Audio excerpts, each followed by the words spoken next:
For the first time in 2 weeks, the Mariners have a winning streak. Let's talk about it. Colby, hit it.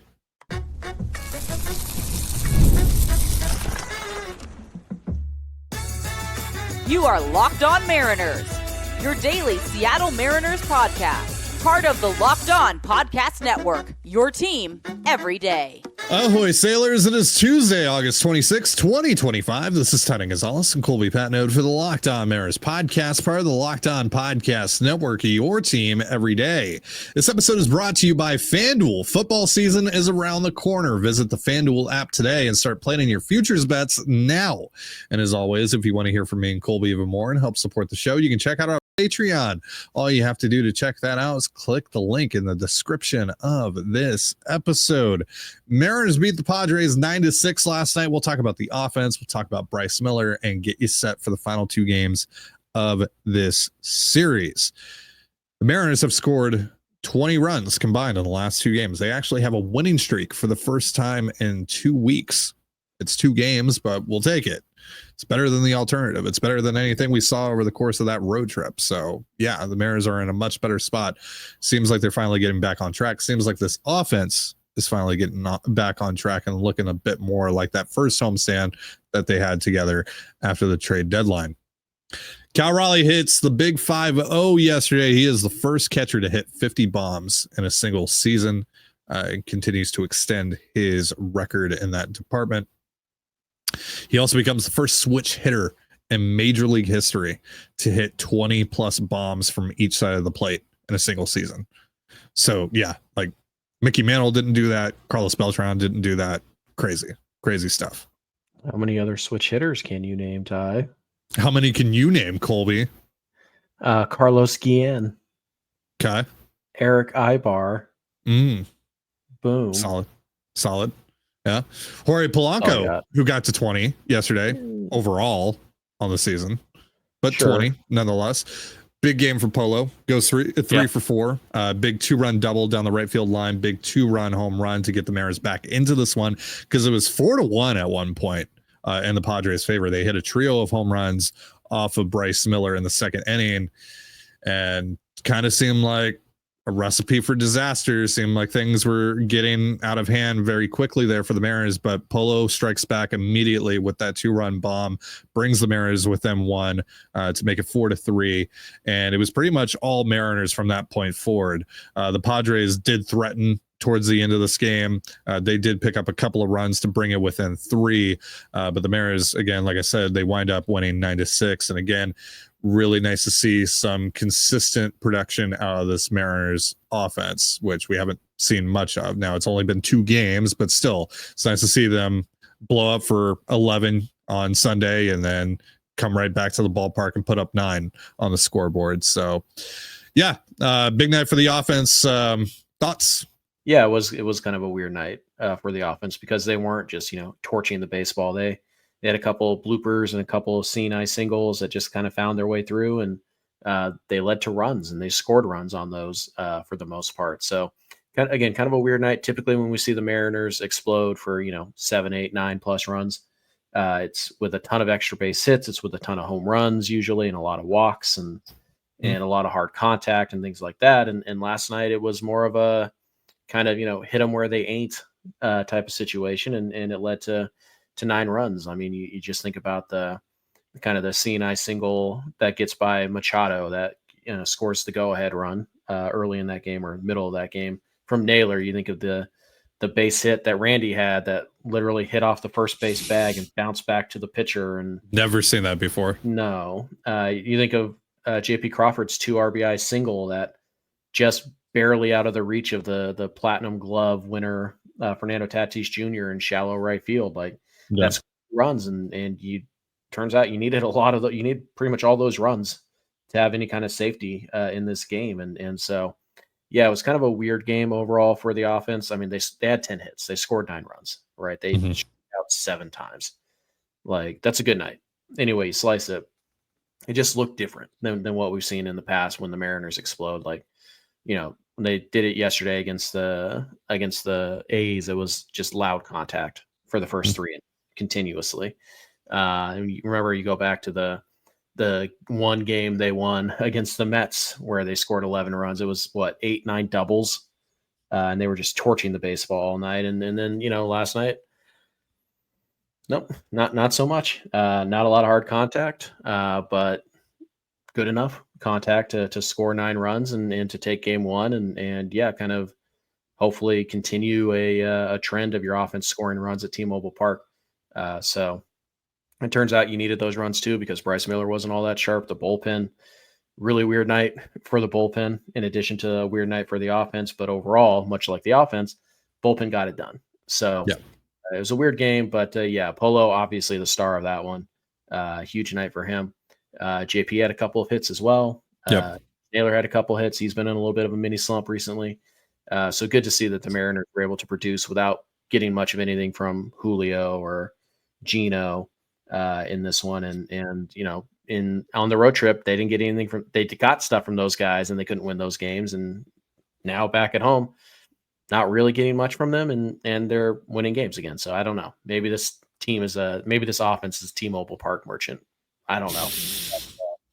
It was fun to watch, and it was certainly good to see some fight in this game. Very easily ended after the second inning. They produce runs in a ton of different ways.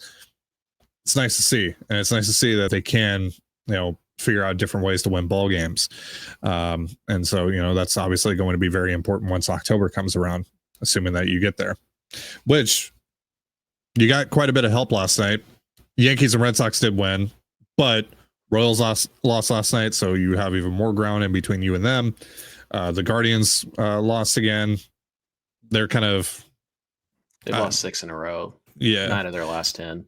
Yeah, they're kind of out of it. Yeah, they're pretty much out of it at this point. I think really it's the Royals that you have to worry about at this point.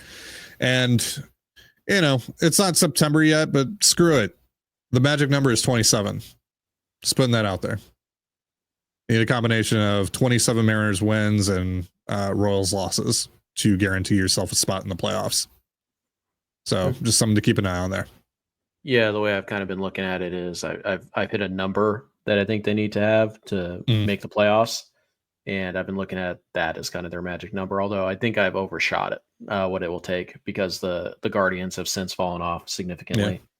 Yeah. I originally said 88. Now it kind of feels like 85 probably get you that wild card spot. 88 might be enough to win the division, and right now they're at 70. So they win what? They're at 71. 71. So they win 17 of their last, what is it now? 30 games, 29 games. Mm-hmm. They do that, then they have a real good shot to win the division. If they go 500 the rest of the way, they have a pretty good shot of winning that division, especially if they can take care or winning a wild card spot, especially if they can take care of the Royals, in Kauffman Stadium here in a couple of weeks. But we will cross that bridge when we get to it. Yeah. So, you might want to create a big buffer zone so those 3 games don't matter all that much. Like, let's be up by like 6 by the time that series starts, shall we? But you also have the Guardians before that, and they could get back in it, I suppose, if they sweep you too, and maybe even Tampa. So you do play a lot of those teams that are just below you in the playoffs or in the wild card standings, so you can put all those teams to bed while continuing to kind of try and track down the Astros as you're back to a game and a half behind them. It was you're also half game back of the Yankees for the 5 seed and a game back of the Red Sox for the number 1 wild card spot, which would give you a home playoff series. It's still all there in front of you, and you got to win, keep winning games. I wouldn't expect to pick up much more ground on the Astros here in the next few days. They're playing the Rockies at home. So thankfully you actually got help from the White Sox last night, though. They're the ones that beat the Royals and beat them handedly. I think it was 7-0 was the final score in that one. I think they got 1 hit. Yeah. Like you said, the Guardians are now 64-66 after being one of the hottest teams in baseball. Yeah. They've really fallen off a cliff here, and they are now tied in the win department with the Rays, who they're playing right now. So it actually the first 2 teams behind you might wind up being the Royals and the Rays. Where are the Rangers at right now? I think they're at 500. I think they're 5.5 back of you, but keep in mind you have the tiebreaker there. Okay, so then the Rangers are part of the first two teams behind you then. But yeah, that you have the tiebreaker. You're up 5.5 on them right now. It's technically 6.5 because of the tiebreaker. They have to finish with a better record than you, Yeah, not just the tie, which is why it's 6.5. But yeah. So it's the Royals. It's the Royals and the Rangers that are the first two behind you. But yeah, it's really the Royals are the only team that I'm super concerned about making a potential run here. Right. Concern, maybe not the right word, but concern. Well, and that's they're all, the biggest threat to you missing the playoffs. And that's all related to what you do, right? Yeah.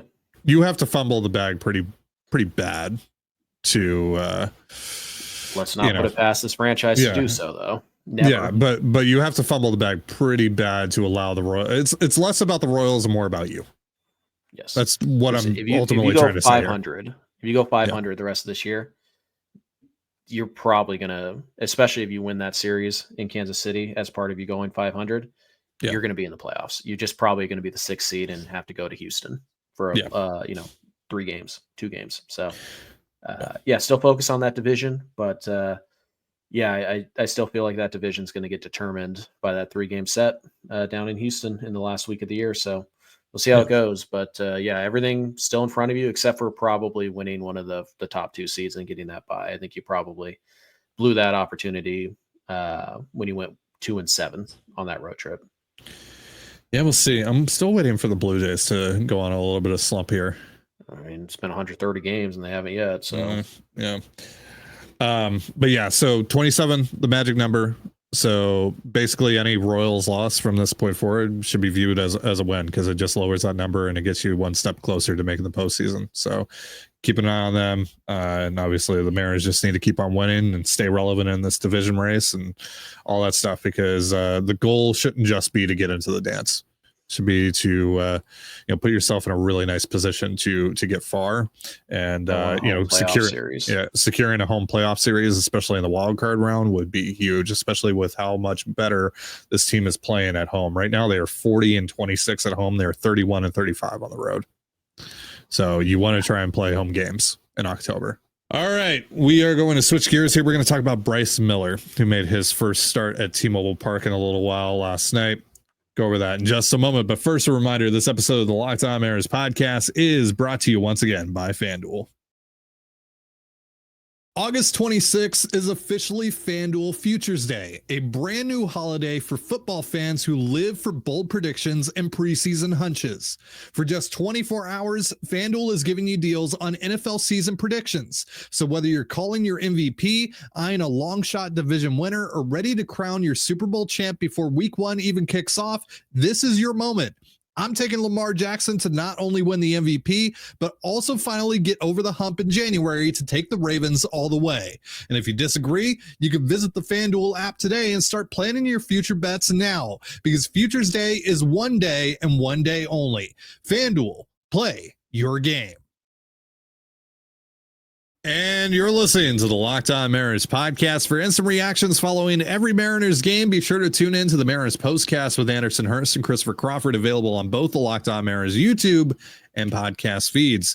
Locked On has also put together a survey to learn more about our listeners and make your favorite podcasts even better. Go to lockedonpodcast.com/survey to get started. Everyone who completes a survey will be entered for a chance to win one of 10 $100 Amazon gift cards. Link in the description. So Bryce Miller goes 5 innings last night, gives up 4 earned runs on 3 home runs, 6 hits in total, 4 strikeouts, 1 walk, some good sprinkled in here, but for the most part, not a great start by Bryce. Yeah, not a lot of good sprinkled in. Gave up a lot of hard contact. Obviously, the 3 home runs. The fastball was just getting nuked, really, in that second inning in particular. We saw him make an adjustment. He ended up throwing more splitters than any pitch, which I don't know if that's great for his elbow, but it was easily his most effective pitch. The slider was pretty good. Got good results on the slider as well. Yeah. It's one of those things where, people talk about the velo and how it's up. So that means, he must be healthy enough. And it's like, I mean, yeah, velo is great and all, but when you're middle with your most important pitch, which for Bryce is the 4-seam fastball, it doesn't really matter. Like, so I think they made a mistake, or Bryce made a mistake. I don't know how it worked out, but in not getting the surgery and just getting ready for next year, I think they made a mistake in not acquiring a number 5 starter at the deadline for specifically this. And we'll see how it goes. You know, the nice thing is that the Mariners have a bunch of days off here in the last 5 weeks of the season, 4 weeks now. So Bryce is going to be pitching with an extra day's rest somewhat frequently, but it didn't seem to matter. He had an extra day's rest here, and it didn't seem to matter. It was kind of very similar results to what we saw in his last outing. And it's very similar results to what we've seen for most of the season. Even good Bryce Miller this year is still a guy who's struggling to go 5 and keep you in a ball game. So it's an unfortunate thing. I think you just kind of have to chalk this up to a lost year for Bryce. And, again, the other good news is when you get into the playoffs, you only need 4 starters, and you really only need 4 if you get to the LCSs or the World Series. Other than that, you can survive on 3, and you'd stash Bryce in the bullpen. And I think the splitter combo, splitter slider 4-seamer combo for an inning or 2 out of the bullpen could play up very nicely. So there's still a chance for Bryce to give you some value out of this year, but he just doesn't look 100% healthy to me. And we know he's going to need some kind of surgery that would probably derail most of his off-season work. So, it's kind of a weird night for Bryce where, I really like Bryce Miller, but I don't have any confidence in him whatsoever, regardless of opponent or where he's pitching. I just can't trust him because I don't trust the fastball command right now. I don't care about the velo. Again, if everything's in the middle of the plate, throw 120. Eventually, you're going to get tagged. Yeah. So the few positives that we saw last night, like you mentioned, got 6 whiffs on 19 swings on the splitter. It's 32% whiff rate. And then an 80% whiff rate on the slider, 4 whiffs on 5 swings.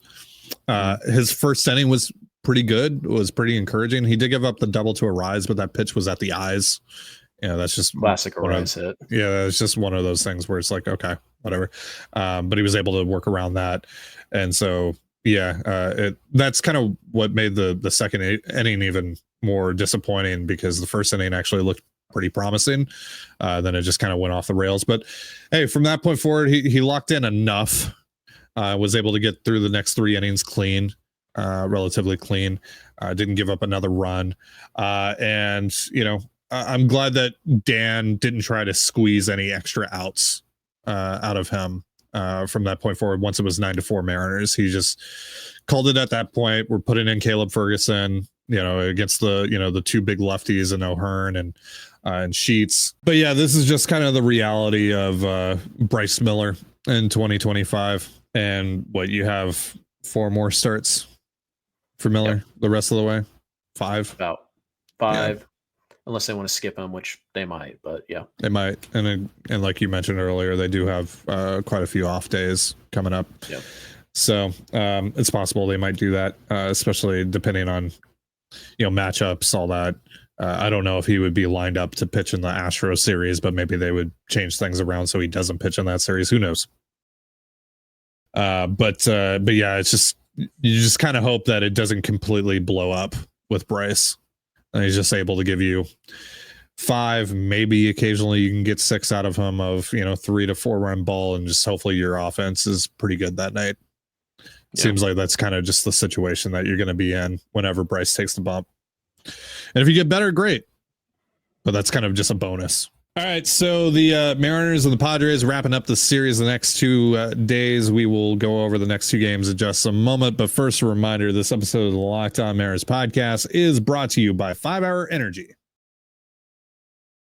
All right, folks, it's time to fuel up and turn it up with 5-Hour Energy Transfusion. This grape, ginger, and lime flavored shot brings the iconic taste of a golf course favorite to a non-alcoholic boost. Perfect for sinking birdies or making great memories with friends. It's a hole-in-one for your energy game. Whether you're out on the course or just need a little extra push to power you through your day, 5-Hour Energy Transfusion delivers the clubhouse flavor you love without ever leaving the green.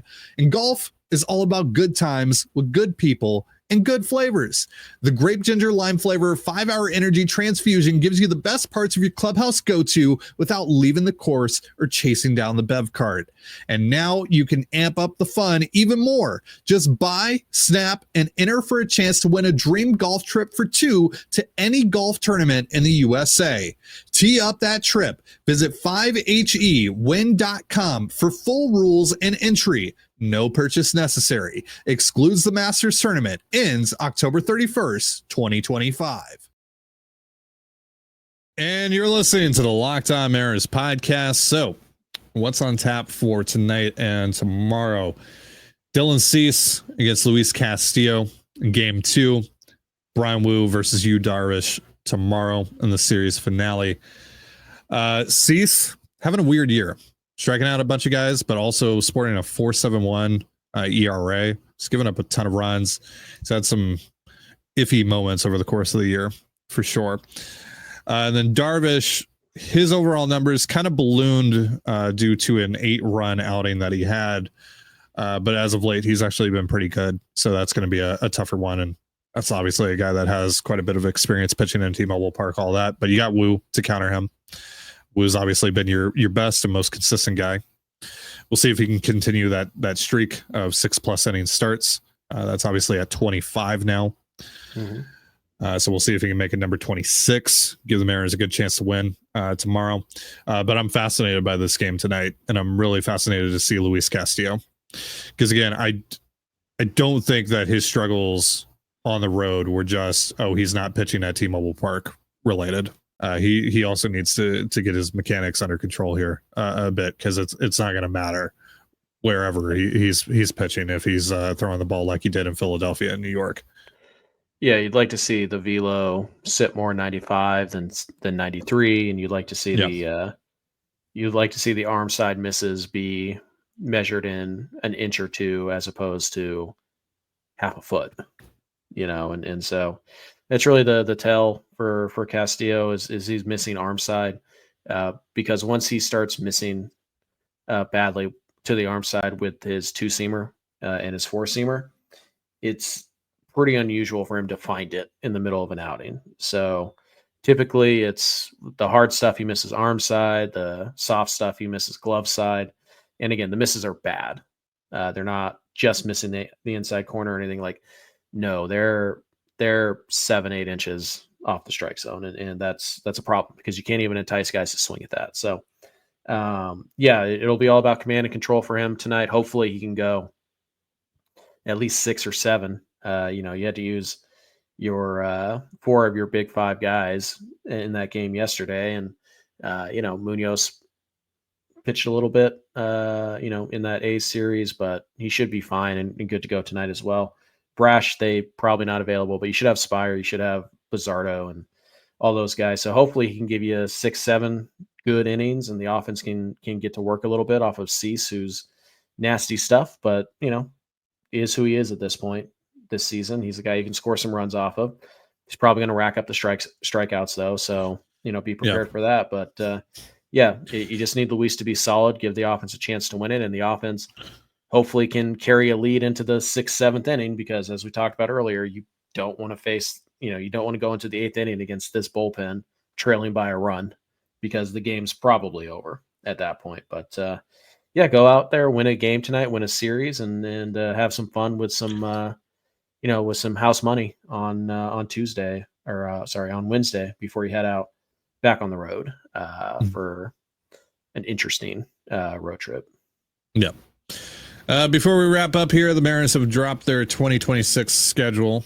There is one weird little quirk with this schedule. Well, 2, but the biggest one here being that they are playing a scheduled doubleheader in Seattle on Saturday. What is that? June 20th. Yeah. They are taking that Friday off because there is a World Cup game happening at Lumen Field that day. Yes, that is also why, second weird thing, they have that random off day in the Angels series, July 1st. I think it's just a random, they play 2 games and they have an off day and then they play the last game.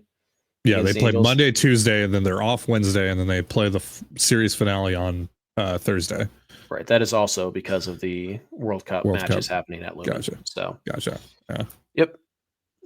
Also, don't look at the August schedule. You'll want to cry, especially if you're using 2025 winning percentages to, and you're kind of like pushing that over. Well, they'll be roughly this good in 2026. Don't look at August. Yeah, hopefully some of those teams are nowhere near as good as they are right now. Because yikes! Woof.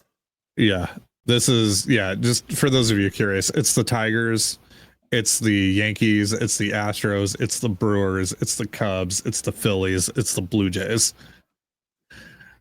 You have 2 games against the Twins, 3 against the Rays, and 1 game against the Red Sox in that month. Yeah, let's not pretend we have any idea how, the Rays will probably be bad. You sure about that, Chief? Yeah. You sure? Yeah. So, I think they only have 2 off days the entire month too, so. Yeah. Again, we won't worry about that too much until, like July of next year, but it's on paper right now. It's a terrifying gauntlet in August. Yeah. We'll see. Who knows? I mean, for all we know, the Mariners are the best team in baseball next August, and it doesn't matter. Or for all we know, the Mariners are 10 games under 500 by then, and we've already sold at the deadline, and we're like, yeah, whatever. Yeah. At least we can see Colt Emerson play. Who knows? Yeah. Yeah. So, yeah. We won't have to worry about that for another 11 months. So, cross that bridge when we get to it. But weird schedule. That's going to do it for our show. Thank you so much for joining us here on the Locked On Mariners podcast. For Colby Patnode, I'm Titan Gonzalez. Be sure to give us a follow on Twitter at LO_Mariners. You can follow me at Titan Gonzalez and Colby at CPAT11. That's CPAT11. We're also on Blue Sky. You can follow me at TDG, Colby at MLB Colby, and the show at Locked On Mariners. You can also find us on Instagram at Locked On Mariners. Have yourself a beautiful baseball day, and we'll see you next time. Peace.